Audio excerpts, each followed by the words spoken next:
दोस्तों मुझे एक बात बताइए, क्या आपने कभी सुना है कि कोई सेविंग्स करने से शाहरुख खान बन गया है? नहीं ना। तो फिर आपने अपने पैसे को, मैं आपको 30 सेकंड का चैलेंज देता हूं, सोचिए और मुझे कमेंट्स में बताइए। अगर जवाब नहीं मिला तो समझ लीजिए कि समस्या बहुत ही गंभीर है। सेविंग्स अकाउंट एक ट्रैप है जो सेफ तो बहुत लगता है, पर सबसे बड़ी फाइनेंशियल ब्लंडर उसी से होती है। देखिए, बैंक का बिजनेस मॉडल बहुत ही सिंपल है। आरबीआई के रूल्स के अकॉर्डिंग बैंक को सिर्फ 3% कैश रिजर्व रेशियो मेंटेन करना पड़ता है। मतलब अगर आपने 100 रुपए बैंक में डिपॉजिट किए हैं तो उसमें से 3 रुपए जो है वो रिजर्व के फॉर्म में होते हैं, बाकी के 97 रुपीस वो आगे लोन पर चढ़ा सकता है। तो बैंक आपके इन पैसों को 3.5% पे लेता है और 12 to 15% पे आगे लोन पे चढ़ा देता है। आपको तो 3.5% इंटरेस्ट दे रहा है, पर आगे 8 से 11% तक का नेट प्रॉफिट कमा लेता है। और ये सब वो आप ही के पैसे से कर रहा है, यानी आपको चिल्लर रिटर्न और उनको किलर प्रॉफिट। ऊपर से इन्फ्लेशन इस 3-4% के इंटरेस्ट की भी कमर तोड़ देता है। एग्जांपल एसबीआई सेविंग्स अकाउंट का लेते हैं, 3.5% इंटरेस्ट देते हैं, पर लेकिन जो इन्फ्लेशन है वो 6 to 7% है। मतलब आपका 1 लाख रुपए 1 साल बाद नॉमिनल टर्म्स में 1,03,500 हो जाएगा। आप बड़े खुश होंगे कि बिना कुछ किए मैंने 3,500 रुपए कमा लिए, लेकिन उसकी रियल परचेसिंग पावर अब 96,500 ही रह जाएगी। ये 3,500 रुपए की कमाई नहीं, उसका डायरेक्ट लॉस है और आपको रियलाइज भी नहीं होगा। और उसे भी बुरी बात यह है कि ये कंपाउंड होता है अगले 20 साल तक। तो इस तरह 10 लाख रुपए की एक्चुअल वैल्यू 20 साल बाद सिर्फ 5.5 लाख रुपए रह जाएगी। अब सोचो जरा, वही 10 लाख रुपए अगर आप म्यूचुअल फंड्स में इन्वेस्ट कर देते, वो भी सिर्फ 12% के एवरेज रिटर्न पर, तो 20 साल बाद वो अमाउंट बन जाता लगभग 1 करोड़ रुपए। और सेविंग्स अकाउंट में रखेंगे तो कितना होगा?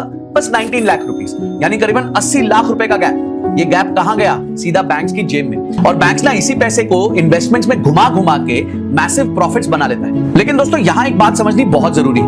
म्यूचुअल फंड्स हो या फिर ट्रेडिशनल इन्वेस्टमेंट ऑप्शंस हो, जैसे कि पीपीएफ हो गया, एफडी हो गया, गोल्ड हो गया, ये सब अपनी जगह यूजफुल तो है, लेकिन इनमें एक बड़ी समस्या यह है कि इनमें से कुछ के रिटर्न्स तो इन्फ्लेशन से भी पीछे रह जाते हैं और कुछ में रिस्क थोड़ा ज्यादा हो जाता है। मतलब या तो आपको सेफ्टी मिलेगी पर ग्रोथ नहीं मिलेगी, या ग्रोथ मिलेगी पर वॉलेटिलिटी के साथ आपकी नींद उड़ा देगी। इसलिए मैं हमेशा कहता हूं, आपको अपना पूरा फ्यूचर कभी भी एक मार्केट या एक एसेट के भरोसे नहीं छोड़ना चाहिए। इंटेलिजेंट इन्वेस्टर्स अपने पोर्टफोलियो में एक ऐसी लेयर जरूर ऐड करते हैं जो शॉर्ट टर्म और लॉन्ग टर्म दोनों गोल्स को सिक्योर करके रखती है। कॉर्पोरेट बॉन्ड्स का मार्केट एग्जैक्टली यही सोल्यूशन आपको प्रोवाइड करता है, लेकिन प्रॉब्लम ये थी कि एक इंडिविजुअल इन्वेस्टर्स इसको एक्सेस नहीं कर पाता था। लेकिन अब प्लेटफॉर्म्स जैसे कि विंट वेल्थ ने ये गैप को फिल कर दिया है। विंट वेल्थ एक सेबी रजिस्टर्ड ब्रोकर है जो आपको कॉर्पोरेट बॉन्ड्स जैसे एसेट्स इजीली अवेलेबल करा देता है, जो ट्रेडिशनली ओरिजिनली सिर्फ इंस्टीट्यूशनल इन्वेस्टर्स को ही मिलते थे। यहां पर आप अपने गोल्स के ड्यूरेशन और रिस्क एपेटाइट के हिसाब से बॉन्ड्स चूज कर सकते हैं। मुझे इस प्लेटफॉर्म की अच्छी बात क्या लगती है कि ये खुद मिनिमम हर लिस्टेड बॉन्ड में 2% अपने खुद के पैसे इन्वेस्ट करते हैं। मतलब उनका स्किन इन द गेम भी होता है। वो सिर्फ कमीशन कमाने के चक्कर में नहीं है, अपने पैसे को भी रिस्क पे डालते हैं। साथ ही आपको कंप्लीट ट्रांसफर होते हैं। यहाँ बॉन्ड्स 3 महीने से लेके 2 साल तक की ड्यूरेशन में अवेलेबल होते हैं। मतलब चाहे आपको शॉर्ट टर्म लिक्विडिटी चाहिए या मिड टर्म स्टेबिलिटी चाहिए, आपके पास इस केस में दोनों ऑप्शन होता है। सबसे अच्छी बात यह है कि आपको केवल 1000 रुपए देके आप इसमें इन्वेस्ट कर सकते हो और अपनी जर्नी चालू कर सकते हो। और अगर कभी अर्जेंट लिक्विडिटी चाहिए हो ना, तो बॉन्ड्स को इसी प्लेटफॉर्म पे तुरंत सेल भी कर सकते हो। ये एग्जैक्टली वो सेफ्टी नेट है जो आपको बैंकिंग सिस्टम के मैनिपुलेशन को income bracket wise exact investment strategy बताता हूं। अगर आपकी सैलरी 2 से 5 लाख के बीच में है साल की, मतलब आप या तो फ्रेशर हो या एंट्री लेवल प्रोफेशनल हो, तो सबसे पहले तो आपको अपनी सोच बदलनी पड़ेगी। और साथ ही इंस्टेंट विड्रॉल की फैसिलिटी भी देते हैं। कम से कम 6 महीने के एक्सपेंसेस कवर करने चाहिए, जो इस इनकम रेंज के लिए अप्रोक्सीमेटली 50,000 रुपए से 1 लाख तक हो सकते हैं। इन्वेस्टमेंट की बात करें तो इंडेक्स फंड्स एक परफेक्ट स्टार्टिंग पॉइंट है, क्योंकि ये देश के टॉप कंपनीज में इन्वेस्ट करता है। अगर आप सिर्फ 500 रुपए महीने की एसआईपी से भी शुरुआत करेंगे तो 30 साल में ये 17.5 लाख बन जाते हैं, वो भी 12% रिटर्न्स।